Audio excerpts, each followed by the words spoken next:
Bienvenue au SGC. Je m'appelle Amanda Tapping et je joue le lieutenant-colonel Samantha Carter. Samantha est l'officier scientifique et le commandant d'une unité d'élite baptisée SG-1. Sa mission, explorer de lointaines planètes de la galaxie grâce à une extraordinaire invention, la Porte des Étoiles. Au cours de ses aventures, SG-1 affronte des ennemis maléfiques, rencontre des êtres plus évolués et découvre des technologies fantastiques. Et il leur arrive souvent aussi de sauver l'humanité et la galaxie. L'une de nos plus grandes fiertés sur cette série, c'est de repousser la science-fiction jusqu'aux limites de l'imagination. Parasites extraterrestres, univers parallèles, voyages temporels et passages vers d'autres zones de l'espace et du temps. Pour certains, tout cela appartient au domaine de la fiction, mais cela ne veut pas dire pour autant que c'est faux. Au-delà de l'univers de Stargate, ce documentaire va vous faire découvrir des hypothèses scientifiques tout à fait sérieuses. Et nous verrons ensemble que ce qu'on prend pour de la science-fiction peut parfois se révéler bien réel.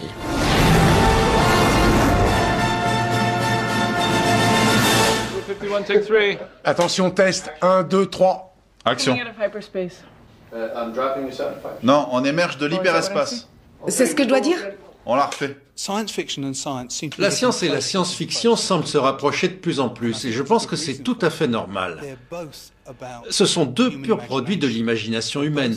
Ce sont deux domaines dans lesquels on passe son temps à se demander « et si ?» Ce sont deux manières d'essayer de comprendre quelle est notre place dans cet univers si complexe. Pensez à regarder vers moi. On lit le journal et les revues scientifiques, on suit l'actualité à la recherche d'éléments intéressants. On est toujours à l'affût de sujets brûlants qui pourraient nourrir notre inspiration. Calculating minimal prime distance for warhead launch. Je lis des bouquins sur les trous noirs, je lis du Stephen Hawking. Bon, moi j'en comprends qu'une partie, mais c'est toujours marrant de se dire, tiens, ça ou ça, je pourrais l'intégrer à mon scénario. Okay, I've got it. Relaying the information. La science-fiction aborde les sujets sous l'angle de la fiction en racontant des histoires, mais les scénaristes doivent néanmoins résoudre les mêmes problèmes que les scientifiques. Et bien souvent, les auteurs de science-fiction se rapprochent plus de la vérité que les scientifiques. La série est tellement ancrée dans le monde de la science à travers le vocabulaire et les références à des phénomènes réels de l'univers que les gens qui s'y connaissent n'y trouvent pas seulement le plaisir du divertissement, ils se passionnent pour l'aspect scientifique réel. La science, c'est très intéressant, mais dans une série de SF, il n'y a rien de mieux qu'une bonne bataille du bien contre le mal.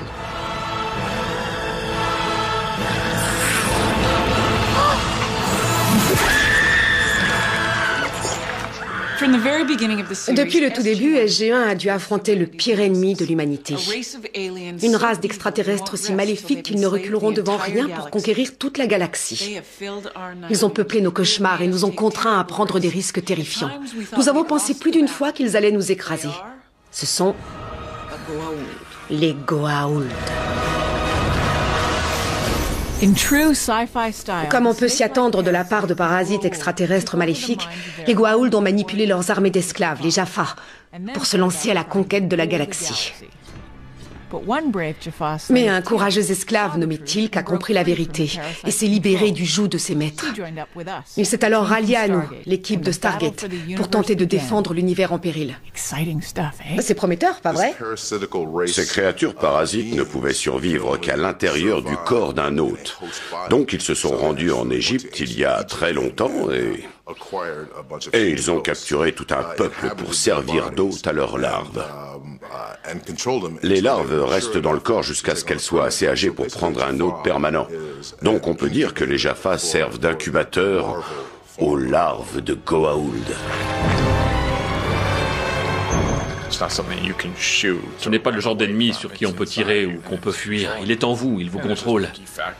Et ils ont ce côté répugnant en plus. Ce sont des monstres qui ressemblent à des serpents plus dégoûtants et qui s'infiltrent dans le crâne des gens. Les Goa'uld sont aussi intelligents que malfaisants, ce qui en fait des ennemis redoutables. Mais si on regarde autour de nous sur notre propre planète, on peut trouver des créatures tout aussi terrifiantes. Si vous étiez un extraterrestre et que vous arriviez sur Terre et que vous observiez objectivement les organismes vivants de la planète, en rentrant chez vous, que diriez-vous à vos congénères ? La plupart des créatures de la Terre sont des parasites. Le professeur Janovi est le plus grand spécialiste mondial d'une discipline qui fait froid dans le dos. Voici un Moniesa expansa, un ver solitaire du mouton. Son laboratoire de l'Université du Nebraska possède une collection de plus de 150 000 spécimens aussi dégoûtants qu'inhabituels. Voici des fascioloïdes mania qui ont été extraits du foie d'un cerf de Virginie.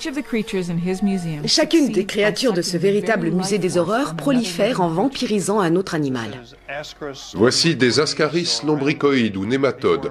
Environ 1 personne sur 4 dans le monde est contaminée par ces vers. C'est celui que les enfants attrapent parfois à l'école. Figurez-vous que nous, les humains, sommes des hôtes extrêmement accueillants et douillets pour les parasites. Voici un Taenia saginata, le ver solitaire du bœuf que les humains attrapent en mangeant de la viande pas assez cuite.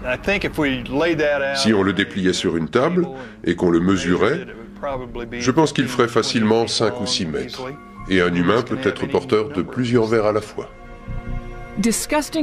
Ces immondes créatures sont de véritables vampires. Elles exploitent les autres êtres vivants en se nourrissant de leur corps. Elles sont sans pitié. Elles prennent ce dont elles ont besoin, se reproduisent, puis infectent quelqu'un d'autre. Et le plus horrible là-dedans, c'est que nous, les humains, fournissons un hébergement idéal à ces monstres. Il y a toute une variété de parasites qui peuvent infester l'être humain. Les poules, les tiques et les douves qui vivent dans les vaisseaux sanguins. Il existe de gros nématodes qui vivent dans vos intestins et d'autres parasites qui colonisent votre bouche. Certains peuvent entraîner de graves irritations, voire une destruction de la peau. D'autres attaquent la rate ou le foie. Au cours de sa vie, un homme peut être infesté par plus de 200 espèces de parasites. Ce qui rend les Goa'uld si effrayants, c'est qu'ils sont capables de contrôler totalement leurs hôtes humains. Mais je suppose que maintenant vous vous en doutez. Cette terrifiante invention de la science-fiction est en fait basée sur des faits scientifiques réels. De nombreuses études confirment l'existence de parasites susceptibles de modifier le comportement de leurs hôtes. Voici des images de Dicrocelium dendriticum. Ils passent une partie de leur cycle de vie dans le cerveau des fourmis. Ce sont des parasites comme les Goa'uld, mais un peu plus petits. Leurs larves s'infiltrent dans le cerveau des fourmis et altèrent leurs instincts naturels. Au lieu de courir au sol comme une bonne fourmi à l'abri des prédateurs, l'insecte est poussé au suicide. Il a le besoin irrépressible de grimper au sommet d'un brin d'herbe où il a de fortes chances d'être avalé par un mouton. Une fois dans le mouton, le parasite peut continuer son répugnant cycle de vie. Mais ça n'arrive pas qu'aux fourmis, oh non. Accrochez-vous bien, car des scientifiques pensent que certains parasites peuvent nous forcer, nous humains, à faire des choses que nous ne pouvons contrôler. Par exemple, le ver solitaire du porc que nous pouvons attraper en mangeant du porc mal cuit peut entraîner la formation de kystes dans différentes parties du corps, y compris le cerveau.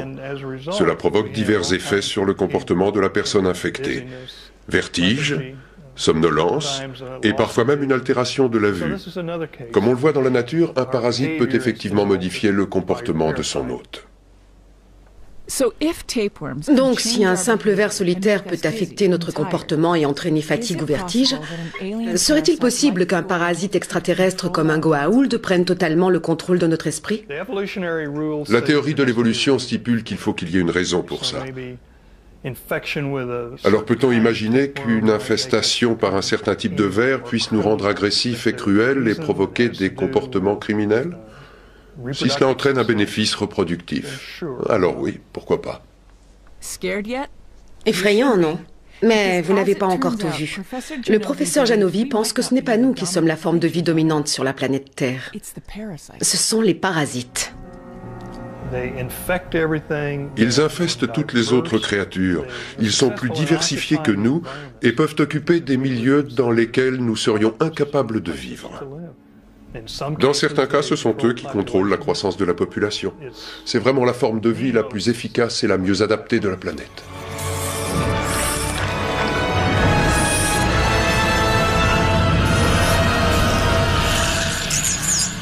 Does she please you, my love?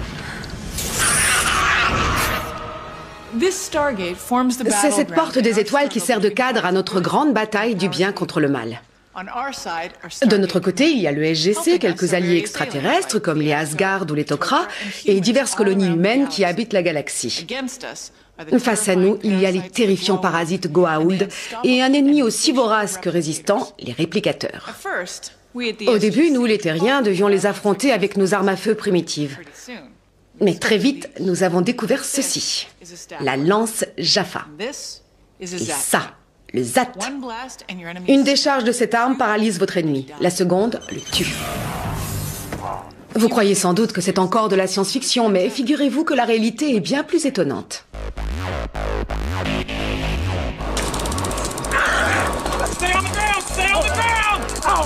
Ce que vous venez de voir, c'est un taser. Une arme de poing qui permet de maîtriser des criminels en leur infligeant une violente décharge électrique de 50 000 volts.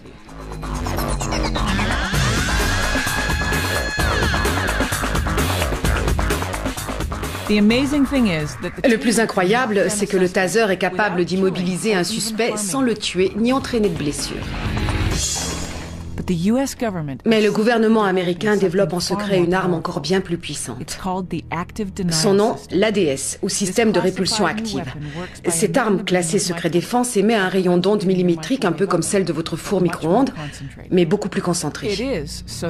D'après les spécialistes, c'est l'arme à énergie idéale.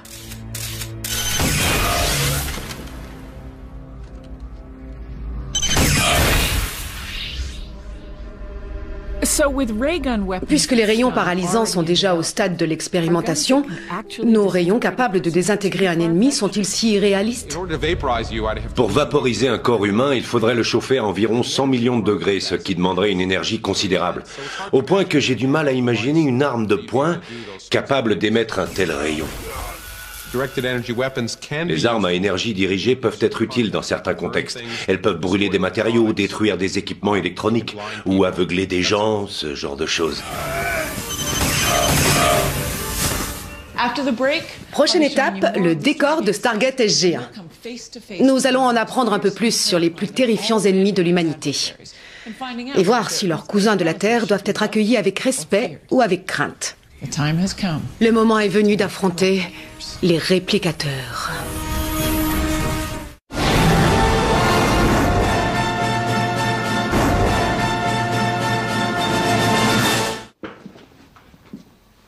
There's been a change of flight plans. Ce n'est pas pour me vanter, mais Stargate est aujourd'hui l'une des plus longues séries de SF du monde, suivie par près de 20 millions de personnes dans plus de 80 pays. Pas mal, non? Faut être sûr de bien voir Ben quand il s'arrête. C'est incroyable que la série pèse autant au public parce que les héros sont vraiment une bande d'incapables qui s'attirent toujours les pires ennuis et qui nous mettent tous en danger. Apparemment, le fait qu'ils arrivent quelquefois à s'en sortir, voire à rattraper leurs erreurs, pousse les spectateurs à continuer à les suivre. Ben, tu veux bien reprendre ta place? Donc, on ne voit que lui. La série est tournée dans une dizaine de studios différents à Vancouver, au Canada. Elle emploie plus de 500 personnes entre l'équipe technique et les acteurs. Grâce à un planning d'enfer, nous parvenons à sortir un épisode par semaine. C'est un rythme très soutenu, mais ça ne nuit pas du tout à l'ambiance de tournage. Attention, 3, 2, 1, action! Ah bah les cadences infernales! Comme vous pouvez le voir, on ne se prend pas trop au sérieux chez nous. Personne n'a de mauvaise attitude. Personne ne se prend pour une star, on ne supporterait pas ça. Si quelqu'un veut faire une blague, on attend avant de tourner. C'est toujours le rire qui passe en premier. Coupé. Au cœur des aventures de Samantha Carter et de SG-1, il y a une chose qui rend cette série tout à fait unique. La voici, la porte des étoiles. C'est une invention extraordinaire, ornée de symboles inconnus. Elle est superbe, mais ce qui la rend encore plus fantastique, c'est qu'elle nous permet de voyager à travers le temps et l'espace.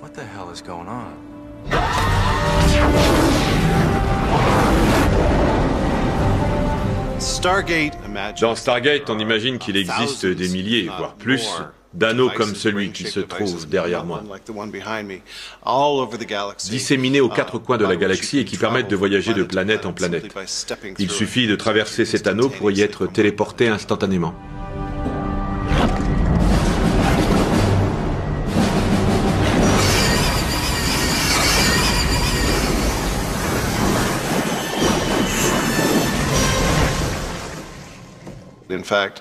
Je pense que l'une des raisons du succès et de la longévité de la série, c'est que La Porte des Étoiles est une idée de départ formidable pour raconter des histoires. C'est vrai que, pour nous, c'est un accessoire extraordinaire. C'est la porte d'entrée de nos aventures. À chaque épisode, on se demande où on va aller. C'est comme de grimper avec vos amis dans un wagon de montagnes russes différentes toutes les semaines.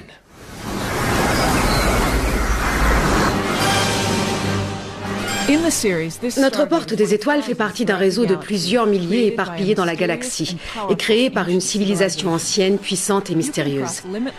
Elle nous permet de traverser des distances insondables en un clin d'œil. Le voyage interplanétaire instantané. Alors, comment ça marche? Comme Samantha Carter tente fréquemment de l'expliquer sans succès à Jack O'Neill, une porte des étoiles crée un vortex artificiel dans le continuum espace-temps. C'est une sorte de tunnel à travers le temps et l'espace qui permet de franchir des distances énormes en une fraction de seconde. Est-ce vraiment une invention de la SF ou un domaine de recherche scientifique réel? La vérité risque de vous surprendre.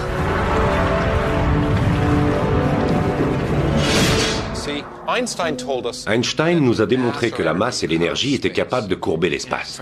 Regardez, si je prends cette boule de bowling et que je la pose sur ce trampoline qui représente un univers en 2 dimensions, on observe que l'espace autour d'elle s'incurve. Ce phénomène a tout un tas de conséquences intéressantes. Pour parler clairement, la théorie d'Einstein nous dit que quelque chose de vraiment très gros, un corps qui aurait une très forte gravité, comme une étoile ou une planète géante, pourrait courber l'espace. Et si ce corps est assez massif, la courbure peut être importante, très importante.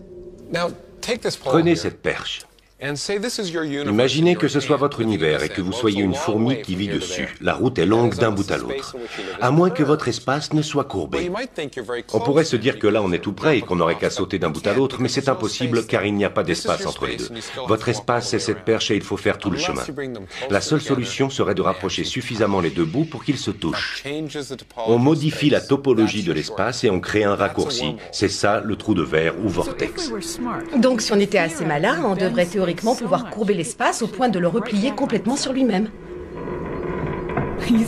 Si vous pensez que ça ne tient pas debout, regardez un peu ça.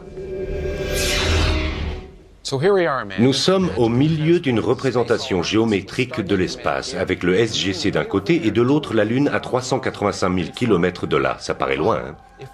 Mais si on recourbe l'espace au niveau du SGC et au niveau de la Lune, au bout d'un moment, les 2 tunnels se rejoignent pour ne plus en former qu'un. On obtient un trou de verre par lequel la distance entre le SGC et la Lune est très courte. D'ailleurs, si on regarde dans le tunnel, on voit la Lune de l'autre côté. Juste de l'autre côté. Plutôt cool, non? Mathématiquement, ils existent, ils sont compatibles avec les lois de la physique, mais il reste quand même à les créer. Et notre technologie n'est pas assez avancée pour creuser des trous de verre. En plus, le problème des trous de verre, c'est qu'ils sont très instables, ils se referment. Si on creuse ce tunnel et qu'on le laisse comme ça, il va s'effondrer sur lui-même. Les champs gravitationnels de part et d'autre du trou de verre seraient si intenses que chaque extrémité du tunnel s'effondrerait en un trou noir dont rien ne peut s'échapper. Mais en admettant que des scientifiques parviennent à consolider ce trou de verre, le voyage serait fortement déconseillé aux âmes sensibles. Ce serait terrifiant de traverser ce tunnel, car à l'intérieur, le temps et l'espace seraient complètement repliés et tordus et le champ gravitationnel serait titanesque. Au moindre faux pas, on serait déchiqueté. Les scientifiques pensent qu'un trou de verre ressemblerait sans doute à une espèce de boule de cristal flottant dans l'air. En regardant à travers, on apercevrait un reflet de ce qui se trouve à l'autre bout. Et c'est à peu près l'apparence que les producteurs de Stargate ont donnée au vortex de notre porte. Ce serait un peu comme un miroir. En regardant dedans, on voit un autre monde. Et si on fait le tour, il n'y a rien derrière le miroir. Mais si on traverse le miroir, comme Alice, on se retrouve de l'autre côté.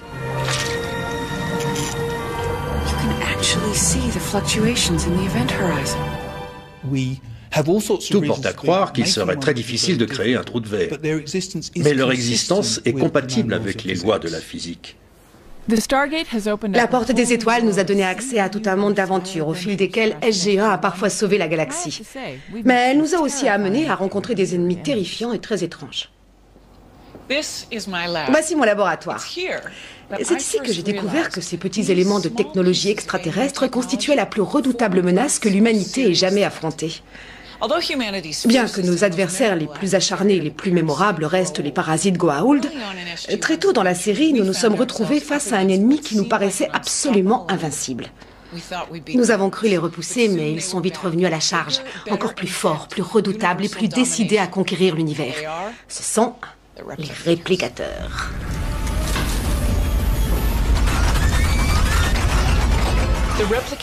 Il est pratiquement impossible d'arrêter les réplicateurs. Ils dévorent tout ce qu'ils rencontrent et utilisent ces matériaux pour se répliquer, devenant à chaque fois plus résistants et plus puissants.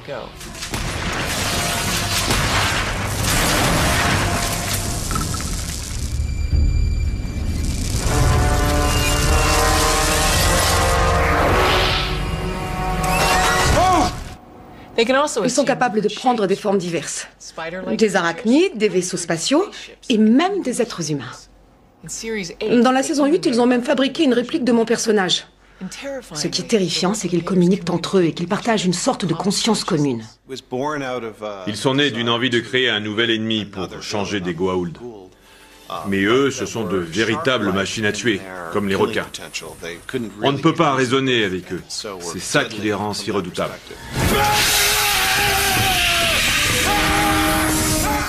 Ici, des scientifiques sont déjà en train de créer des robots pas si éloignés que ça des réplicateurs. Ces prototypes de l'université de Floride sont capables de parler entre eux et de penser comme s'ils ne faisaient qu'un. Mais heureusement, ils sont conçus pour nous aider et non pour nous détruire. C'est parti! Des ingénieurs ont mis au point des robots susceptibles de participer à la recherche de survivants après une catastrophe importante. Ils sont fréquemment employés par les services d'urgence qui les ont utilisés, notamment après les attentats du 11 septembre. Comme les réplicateurs, ils sont extrêmement mobiles et disposent d'un réseau de communication très sophistiqué. L'idéal pour les opérations de secours. Pour la recherche de survivants, on utilise 3 types de robots. On a des robots terrestres capables de s'infiltrer au milieu des décombres, là où ni les sauveteurs ni les chiens ne peuvent accéder. On a aussi des engins volants qui sont parfois très utiles, particulièrement après une tempête ou un tremblement de terre où la zone sinistrée est très vaste. Et enfin, n'oublions pas les mini-sous-marins. Nos villes ont d'importants réseaux d'eau et ces robots peuvent rechercher les fuites ou les anomalies et prévenir par exemple l'effondrement d'un pont. Le plus souvent, vu notre technologie actuelle, l'humain reste le plus intelligent.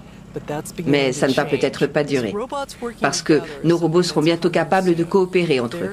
Ils nous envoient des informations et ils commencent aussi à relayer ces informations vers leurs amis robots, leurs semblables, en leur disant « Tiens, quand vous voyez ceci, ralentissez parce que c'est dans ce genre d'endroit qu'on trouve des survivants. » Je vois un feu.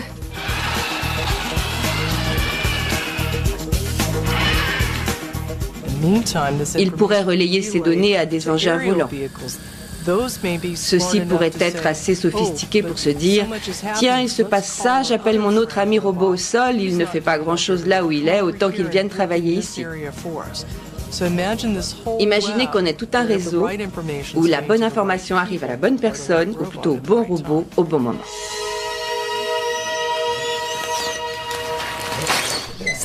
Les scientifiques de la NASA ont poussé encore un peu plus loin cette idée de machine travaillant en réseau. Ils ont développé un robot baptisé 12 Tech. Il peut se déplacer de lui-même au sol, en rampant, en se retournant et en retombant. Mais le plus formidable, c'est quand on en fait travailler plusieurs ensemble. Lorsqu'ils s'associent, ils peuvent progresser en terrain accidenté, passer des obstacles difficiles et même grimper des parois abruptes.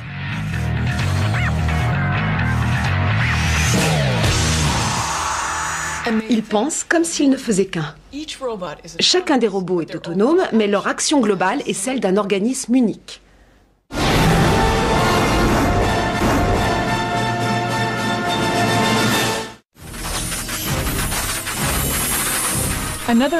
Une autre des caractéristiques les plus effrayantes des réplicateurs, c'est leur capacité d'apprentissage sans limite.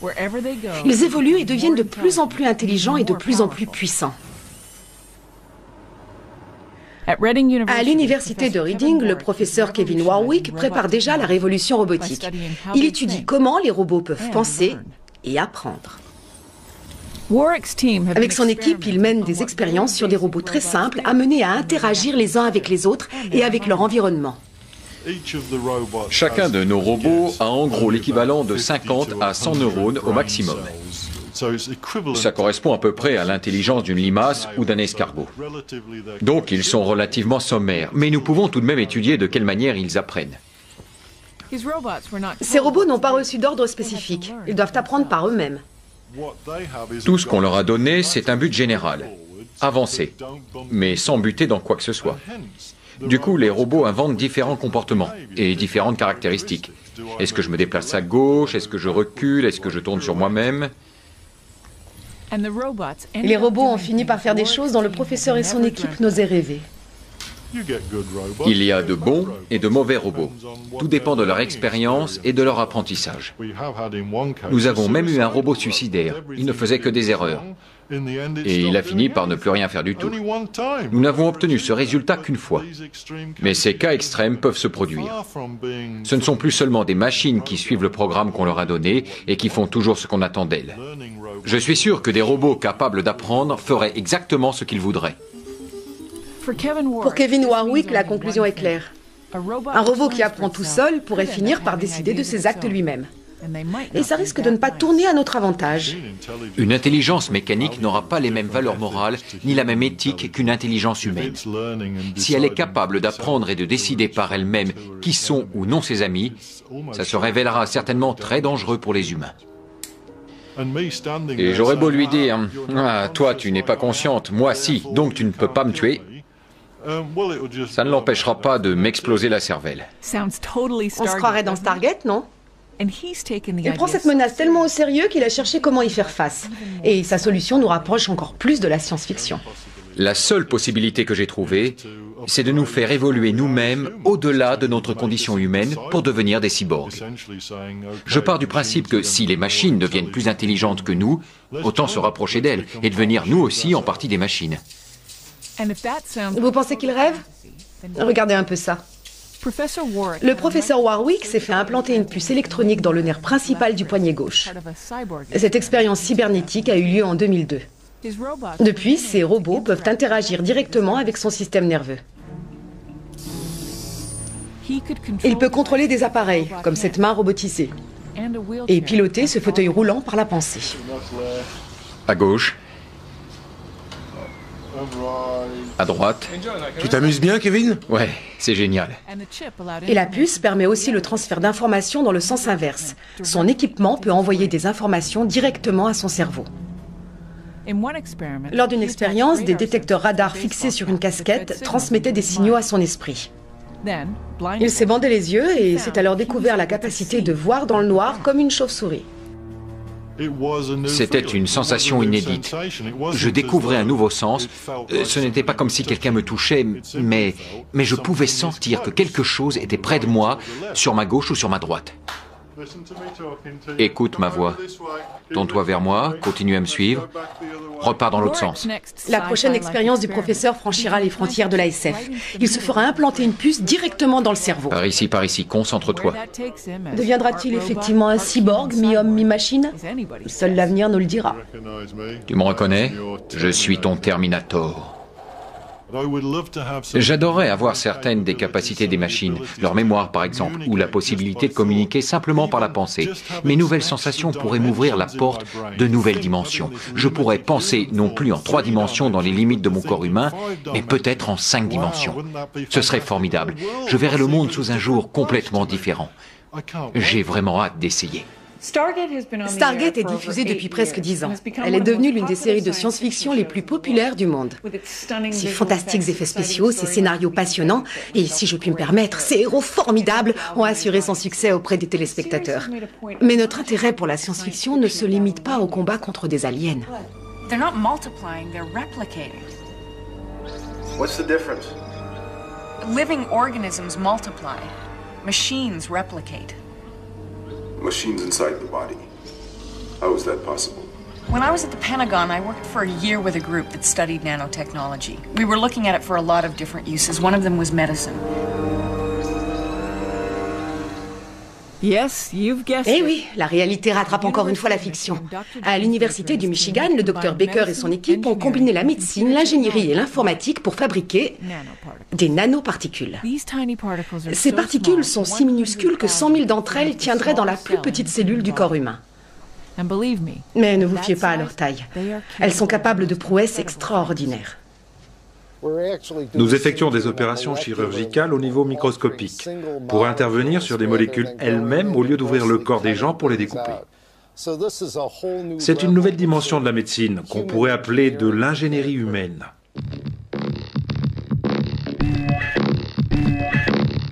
Ces particules sont conçues si précisément qu'une fois dans le corps, elles peuvent agir comme de mini-robots médecins. Elles peuvent localiser des cellules malades et leur délivrer des traitements extrêmement spécifiques. L'équipe a obtenu des résultats impressionnants. Si vous voulez par exemple administrer un médicament au niveau d'une cellule cancéreuse, la nanoparticule commencerait par localiser cette cellule. Elle l'identifierait par rapport à un modèle, donc on pourrait littéralement voir la tumeur. Ensuite, elle vous dirait précisément quelles sont les anomalies génétiques spécifiques de ce cancer. Et elle vous permettrait d'activer le médicament le mieux adapté à la maladie. Ainsi, on pourrait détruire la tumeur sans aucun effet secondaire pour le patient. C'est ça notre but principal, faire du cancer une maladie curable. Apparemment, les possibilités des nanoparticules sont sans limite. On pourrait aussi vous injecter dans le sang des particules qui deviendraient fluorescentes sous certaines conditions. Ainsi, imaginez que vous attrapiez la grippe. On serait prévenu de l'infection virale avant même que vous ne ressentiez les premiers symptômes. Je pense que grâce aux nanotechnologies, nous pourrions passer d'un système de santé basé sur la guérison des maladies à un système vraiment basé sur leur prévention. Je pense que les nanotechnologies pourraient radicalement changer le visage de la médecine. Dès les premiers épisodes, les producteurs ont apporté un soin tout particulier à l'ambiance et à l'aspect visuel de la série. Depuis les décors très militaires de notre base, le SGC, jusqu'aux détails très réalistes des diverses races extraterrestres que nous avons rencontrées. Des guerriers Jaffa aux affreux parasites Goa'uld, en passant par les sympathiques Unas ou les puissants Asgard, nous avons fait la connaissance de nombreux aliens très différents.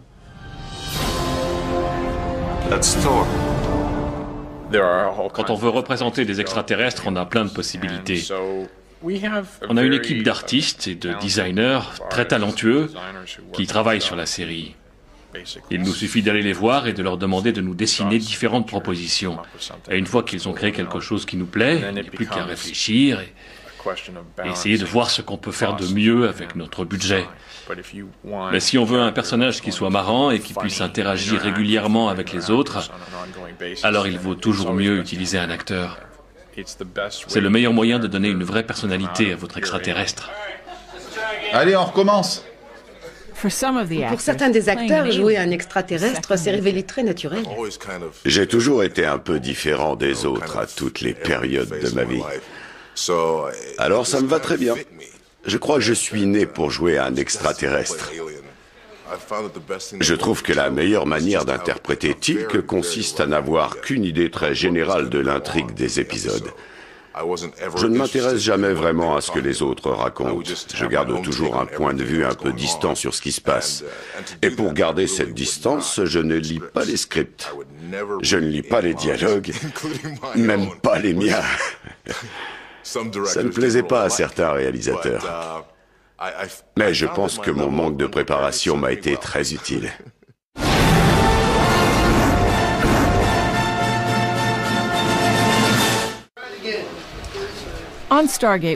Pour les extraterrestres de Stargate, nous nous inspirons de la nature et de nos pires cauchemars. Mais certains, comme les Asgard, sont vraiment gentils et bienveillants. Ils passent leur temps à sauver l'humanité. Alors, sont-ils si réalistes que ça? Les Asgard sont trop proches des humains pour n'être que des extraterrestres venus d'une lointaine planète sans lien de parenté avec nous. Ce ne serait pas crédible. Si nous rencontrions des extraterrestres dans ce genre-là, l'explication scientifique serait que nous avons eu un ancêtre commun, disons, il y a 2 millions d'années. Il faudrait à peu près 2 millions d'années d'évolution pour qu'on soit si différents. Très bien, mais à quoi pourraient ressembler de véritables extraterrestres? C'est exactement la question qui a été posée au professeur Stewart par le Musée des sciences de Londres. Si on veut une réponse scientifique, on ne peut pas se contenter de dire « imaginons des monstres de 5 mètres de haut avec la peau bleue et des cornes ». Il faut partir de l'environnement dans lequel vos extraterrestres ont évolué. Par exemple, chez nous sur Terre, nous avons une gravité relativement élevée et un sol très solide. Donc de nombreuses créatures se sont adaptées en développant un squelette rigide pour soutenir leur corps. Mais sur une autre planète, la vie aurait sans doute pris une forme très différente. Prenez Jupiter. C'est une gigantesque boule de gaz à la gravité très forte mais dénuée de surface solide. Comme il n'y a pas de sol sur lequel se tenir debout, ses habitants n'auraient sûrement pas de squelette. D'ailleurs, il serait plus probable qu'ils volent ou qu'ils flottent dans les airs. Et bien sûr, leur forme et leur comportement découleraient de là. On peut penser à des créatures en forme de ballon qui flotteraient dans l'atmosphère. Nous avons imaginé plusieurs créatures différentes que nous avons baptisées les frisbees, les flashs, les delphines et les darts. Les frisbees sont des troupeaux d'animaux gigantesques de forme circulaire, un peu comme d'énormes crêpes qui tournent très lentement. Ils font la taille d'un terrain de football. C'est gros, mais n'oubliez pas qu'il y a de la place sur cette planète. Puis, nous nous sommes dit que sur les frisbees, il pourrait y avoir des parasites. Alors nous avons créé les flashs, l'équivalent jupitérien du chien avec une lumière bleue sur le dessus. Cette petite balise leur sert à attirer des partenaires potentiels pendant la saison des amours. Et les flashs peuvent sauter d'un frisbee à l'autre pour s'accoupler. Les delphines ont été très intéressants à imaginer. Nous nous sommes dit que, contrairement aux nôtres, les squelettes des jupitériens ne seraient sans doute pas en os. Ce serait surprenant sur une géante gazeuse. Donc nous avons pensé qu'à la place, leur structure pourrait être formée de tubes creux qui seraient activés par la pression hydraulique, comme des freins d'automobile.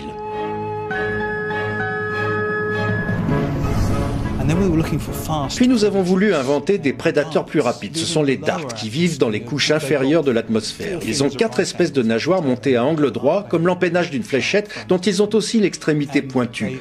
Les darts chassent en meute, ils grimpent en haute atmosphère et ils attaquent les frisbees. L'univers compte des milliards de planètes et de mondes différents. Alors qui sait quelle forme bizarre pourraient avoir les extraterrestres? Ils seront sûrement bien plus étranges que les Goa'uld ou les Asgard. En tout cas, pour de nombreux scientifiques, une seule chose ne fait aucun doute, c'est leur existence. L'univers est si vaste, il compte tellement d'étoiles et de planètes que je serais extrêmement surpris qu'il n'existe pas d'extraterrestres intelligents. Ça n'aurait aucun sens que nous soyons seuls dans l'univers. Il est déjà déconcertant d'envisager l'existence d'une vie extraterrestre, mais imaginer que nous puissions deviner quelle serait la forme ou le comportement de ces aliens, c'est s'aventurer au-delà des limites conventionnelles de la science. Néanmoins, notre dernier sujet est encore plus explosif. Est-il totalement fou d'envisager de voyager non plus seulement dans l'espace, mais aussi dans le temps?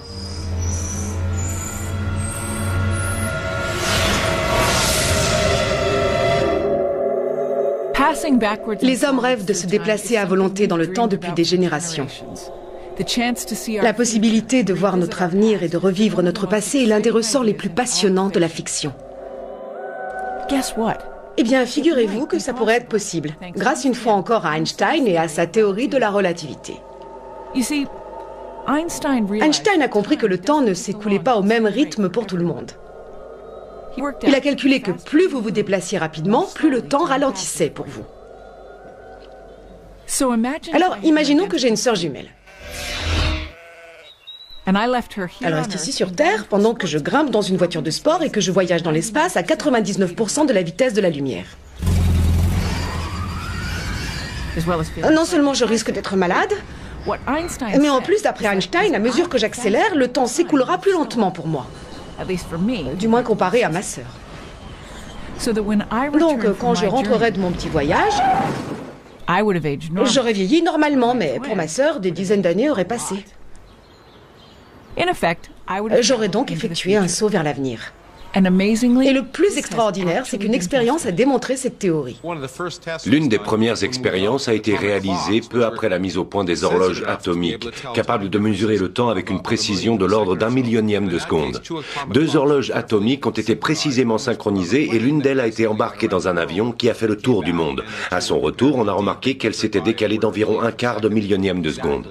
C'est exactement ce que la théorie d'Einstein avait prévu. Mais le plus passionnant en termes de voyage temporel serait de pouvoir retourner dans le passé. C'est ça qui intéresse les gens, parce qu'on aimerait tous remonter le temps. Pour effacer nos erreurs de jeunesse ou les revivre, ça dépend de notre humeur.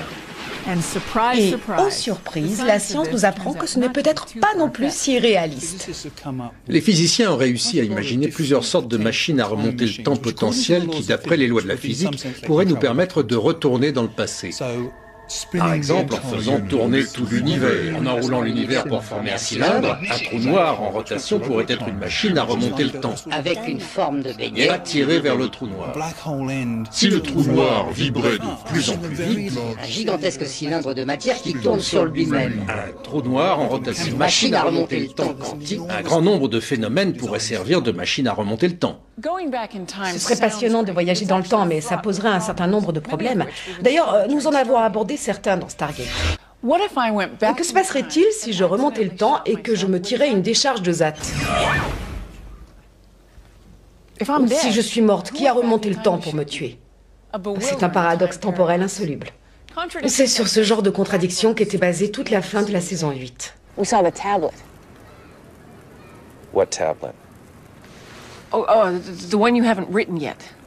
And put where the Stargate was supposed to be buried. Supposed to be. Confused? Vous trouvez ça compliqué? Nous aussi. Les paradoxes comme celui-là ont convaincu une grande partie des scientifiques de l'impossibilité des voyages dans le passé. Mais ces contradictions pourraient trouver une solution dans la plus étrange des disciplines scientifiques. Bienvenue dans la mécanique quantique, le monde insolite des particules atomiques. Il va nous donner une réponse encore plus étrange au paradoxe temporel. La mécanique quantique est le plus insolite des domaines de la physique. Par exemple, au niveau atomique, des particules comme les électrons font plusieurs choses à la fois. Pour aller d'un point à un autre, contrairement à une balle de baseball, un électron n'aura pas une trajectoire bien définie.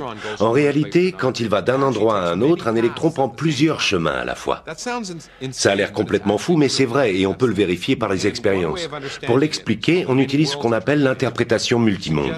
On pose comme hypothèse l'existence de plusieurs réalités différentes, qui coexistent au même instant T, et à chaque fois qu'on fait une observation, on se fixe sur une version de la réalité, sur une branche de la fonction quantique. Donc ça veut dire que lorsqu'on remonte le temps, on saute sur une branche différente et ce n'est pas grave si on change l'avenir parce que cette branche aurait de toute façon eu un avenir différent. Basically, scientists have theorized that there are an infinite number of dimensions, each containing a different possible version of reality. Well, it sounds like I theoretically, possibly, actually found one. Nous avons abordé ce sujet dans plusieurs épisodes de Stargate où des versions alternatives de Samantha Carter et de SG-1 étaient des personnages à part entière. C'est rare d'avoir plusieurs rôles dans la même série. Apparemment, ça résoudrait le paradoxe des voyages dans le passé. Donc, si je remontais le temps et que je me tirais dessus, tout ce que cela ferait, c'est que la version de moi de cet univers serait projetée dans un monde parallèle où l'autre moi aurait été tué. Adieu le paradoxe. Une fois encore, la science moderne se révèle au moins aussi insolite et étrange que les rêves les plus fous de la science-fiction.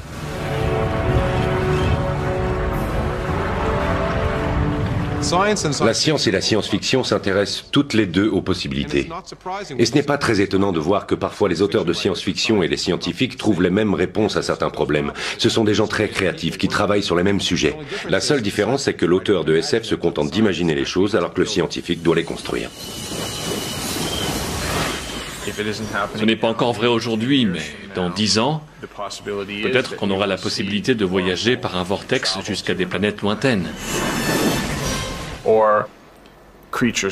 peut-être qu'on verra des créatures similaires aux réplicateurs sortir d'un laboratoire quelque part dans la Silicon Valley.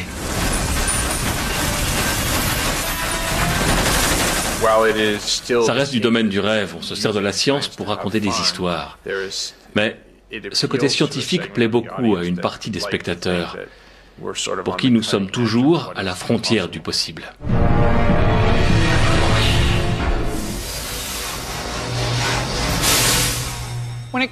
En matière de science-fiction, nous aimons tous qu'on nous emmène dans des univers fantasmagoriques. Dans Stargate, nous explorons de nouveaux mondes et voyageons dans le temps. Nous rencontrons des êtres venus d'autres galaxies et en apprenons toujours plus sur les dieux et les hommes. Nous traversons des distances extraordinaires et ramenons des technologies qui dépassent nos rêves les plus fous. Mais je crois que le plus surprenant là-dedans, c'est que tout ce que nous avons vu jusque-là est en fait possible. La science moderne constitue le plus incroyable et le plus fascinant voyage dans le monde de l'imagination.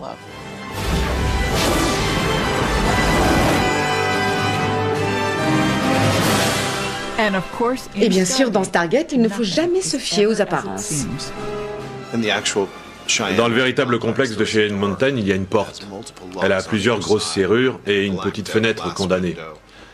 Et au-dessus, il y a marqué Stargate Command. Et c'est un placard à balai. Je vous assure, un placard à balai.